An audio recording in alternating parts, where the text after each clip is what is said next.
Welcome to rSlash Maliciouscompliance, where a scummy landlord screws over OP, so OP screws them back harder. Our next Reddit post is from eGrant. In the early 2000s, when I first moved out on my own, I rented from a complex that charged you for assigned parking. It was an upcharge of $25 a month. If you didn't get assigned parking, you'd have to fight for a space on the street. My apartment was in the back of the complex, and I was getting over a recent knee and ankle injury, so I opted for paid parking that was relatively close to my front door. My car was a junker, 3 years older than I was, but it ran semi-okay and the heater worked. As a newly minted adult, I was happy to have it. About 3 months into my lease, my car went to the great scrap heap in the sky. I had gotten used to my local transit system, and I discovered a nearby store that would drop off groceries for me. This was long before Walmart and other stores started doing that, so it was cheaper than hauling a month's worth of supplies on the bus. So I opted not to replace the car and used the bus instead. I went to the leasing office and told them I no longer needed the space, and would you please remove the extra charge from my bill? The manager at the desk was new, and she said that she had never been asked that before. She promised to look into it and let me know. I was naive and figured that it would be gone next month. Nope, the charge was still there. I paid for everything except for the parking space and called up the complex. I got the same girl. She said that she was awaiting word from the higher-ups and offered me a credit for the charge as a one-time courtesy. I reminded her that I no longer owned a car. I hadn't just changed my mind. I told her the space had been empty for close to a month now and that I wouldn't be utilizing it. She said that she understood loud and clear and that she would get it sorted by next month. 3 days before rent was due, she finally got back to me.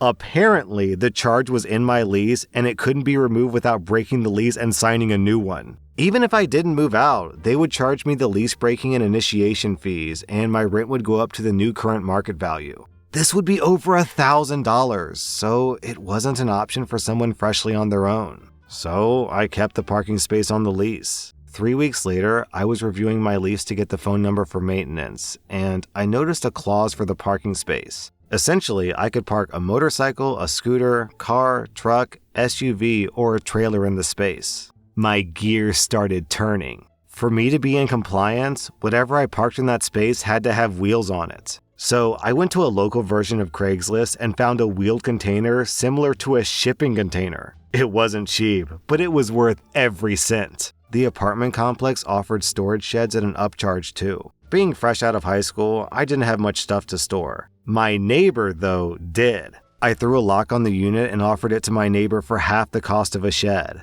$35 a month.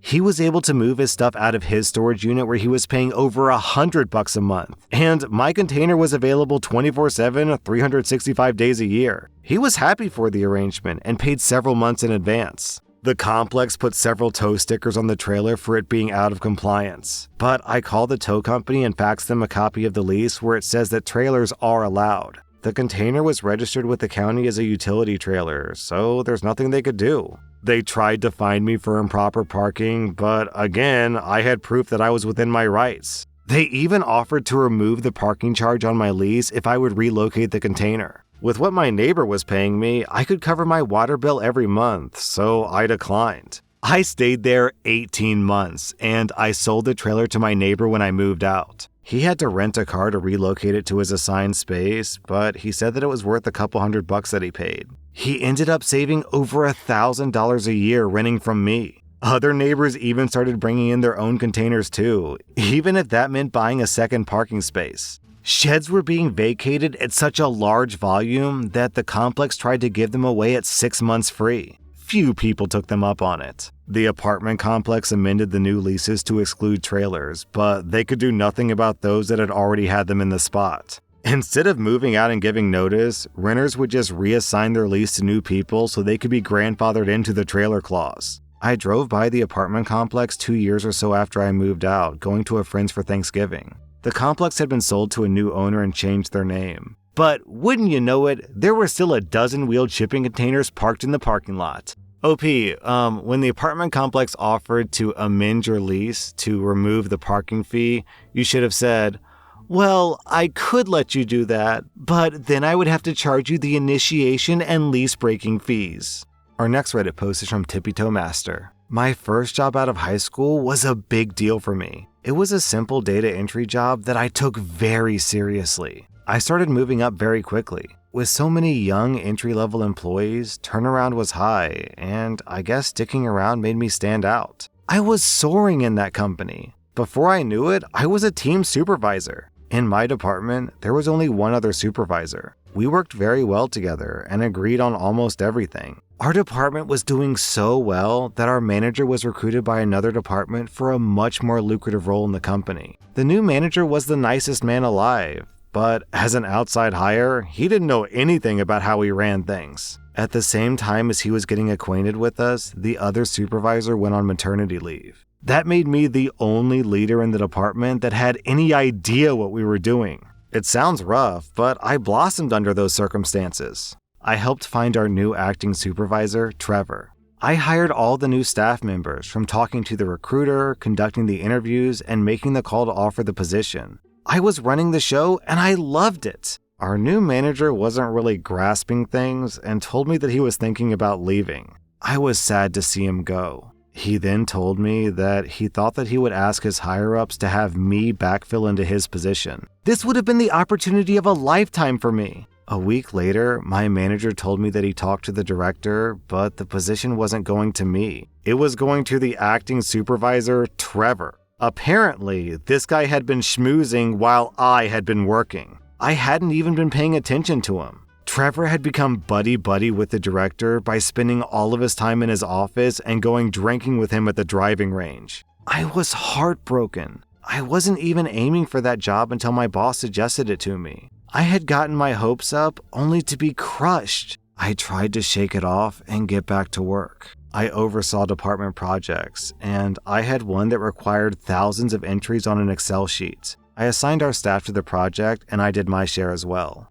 At the end of the day, I had gotten my sheets back from everyone directly under me, but nobody on Trevor's team had emailed me theirs. I went to one of the desks of the people who worked under Trevor and asked about the project. The person I asked shyly told me that Trevor told her not to do it. When I asked her why he would say that, she told me that he said that I wasn't her boss. I was shocked. This is how we'd done every project since we opened the department. What was he thinking telling people not to do it? I could explain all the small ways that Trevor was constantly trying to undermine me, or the almost jealous behavior that he displayed towards me, but this story's long enough. I'll just say that, while shocking, this wasn't out of character for him. I had always been able to keep him from causing damage in the past, and this didn't need to be any different. Then I realized what a golden opportunity this was. I decided to maliciously comply. I just nodded and thanked her for her help. The next day, the director called the manager and supervisors into his office. He asked me why the project wasn't completed the day before. I shrugged and told him I'd sent it out to the team like I always do, and I'd even done a chunk of it myself. I looked at Trevor, and oh, the look he gave me. He was pale and looked at me as if I was about to sentence him to death. When Trevor eventually tried to explain that he told the staff under him not to do it, the director asked everyone but Trevor to leave. This project had been related to payroll, and Trevor had royally screwed over the payroll staff. Our director was livid. He was in there for over an hour. I heard the director raise his voice more than once, which was wild. The doors and office walls were glass, so when I passed the office a bit later, I saw Trevor with his head down while our director was shaking his head and moving his hands in a very animated manner. A week later, the other supervisor returned, and Trevor was asked to return to his old position under her. I was offered the position of manager soon after, which I gladly accepted.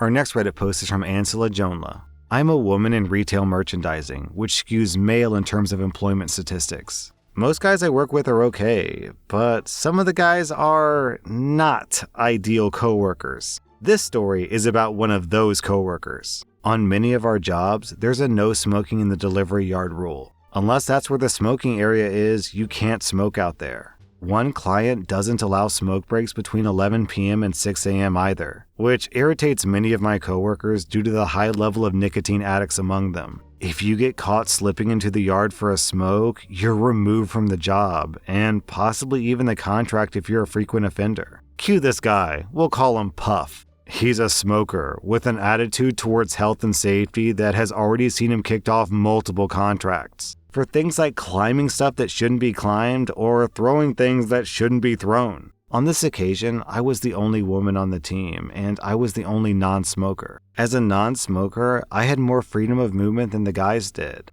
I was the only one allowed to take trolleys out the front door, and the only one allowed out unsupervised in the yard. Now, no one liked Puff. He was rude and a nightmare to be around. Also, he was a douchebag towards women. "I don't listen to women," he had been heard to say, and the team leader knew it. But he had to actually be caught misbehaving by the store manager before he could be removed from the site. One of the things that we had to do was throw the old shelves and brackets onto the skip. The skip was an old industrial one, nearly twice my height, and the end of it was closed off, so you had to throw things into it. Shelves are metal, and these ones were about 5 feet wide and 25 inches deep. I could lift them and maneuver them into place, but throwing them that high solo? Not a chance. The guys could manage it though. I was always sent out with one of the guys and told to make sure they didn't smoke, wink wink. The team leader and most of the guys knew that I would turn a blind eye to one small cigarette when we worked the skip together. But everyone was getting fed up of Puff and his attitude problem. So the team leader sent me off with another pallet of mixed shelves and brackets and sent Puff trailing after me. Puff was happy to do so, realizing it was an opportunity to suck down some nicotine. Only, instead of ducking behind the skip, where he'd be out of sight of both the cameras and the warehouse door, he leaned against the skip in full sight of both and lit up. I said, "You might want to go around the back so you're not spotted." "I don't listen to women," was his predictable reply. And so he just stood there, slowly smoking in plain sight. I saw movement in the warehouse, just a silhouette. I said nothing. "What do you think you're doing? You're not allowed to smoke out here. Why are you letting him smoke?" "He doesn't listen to women," I said. The manager, needless to say, didn't want Puff to even finish the shift. And since most clients had red carded him for various reasons, he was asked to find alternative employment.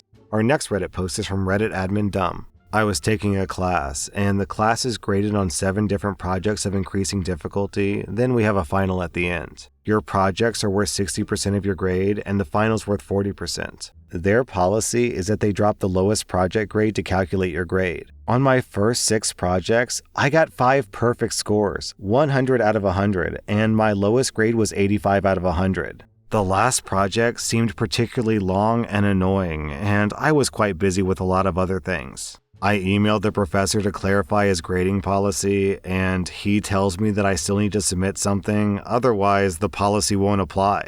So I submit my project, and my project is literally just the title of my project, my name, a summary of the project, and that's it. It took me about 5 minutes, if that, and I submitted it. My professor tells me the project is incomplete, and I tell him that that's the project I'm submitting. He tells me that I'm going to get a really bad grade on this project, and I say that's fine. I looked at the grading rubric, and according to that, I should get 5 points for the name and title. He tells me that I'm abusing his grading policy, and I tell him that it's his grading policy. He tells me that he's not going to drop my lowest grade, and instead of having a 97.5 project grade, I'll have an 84.2 project grade. So I go to his department chair and I copy him. I highlight the part in the syllabus where it clearly states that my lowest project grade will be dropped. I also attach the email of my professor confirming this policy and clearly stating that something needs to be submitted to be graded for this policy to qualify. The chair responds and says that the policy outlined in the syllabus needs to be the policy that's followed. And therefore, when it comes time to calculating my final grade, he needs to drop my lowest project grade, which in this case would be the 5% grade. That was r/Maliciouscompliance, and if you like this content, check out my podcast where I publish the exact same episodes. Also, hit that subscribe button because I put out new Reddit videos every single day.